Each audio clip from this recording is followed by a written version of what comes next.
So yun mga katropa, no, yan, linalagyan na namin ng tubig tong halo namin para dun sa beam kasi kinulang.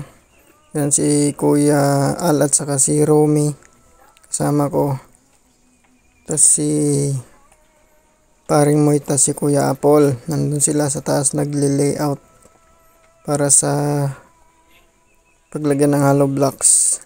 Yan, puntahan natin. So, yan sila, oh. Ito yung nilayout namin kanina. Pinatayo namin yung mga poste. Tapos ngayon naghuhukay na sila para doon sa hollow blocks.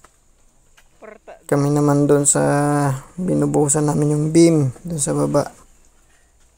Yan si paring Moy, tagapala, si Kuya Apol. Siya ang foreman namin dito.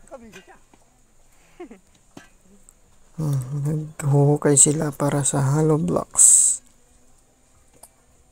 Nandito kami sa pulang lupa.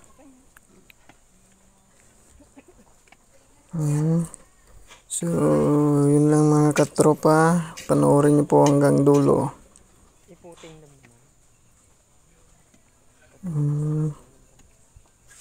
Pagkatapos namin buhusan yung beam, dito na naman kami mag-hollow blocks. Bali pabahay ito yung mga katropa nating mga Aita.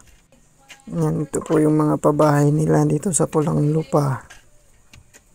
Bali marami itong bahay. Gagawin dito mga 120 house. Yan yung binubuhusan namin ng beam.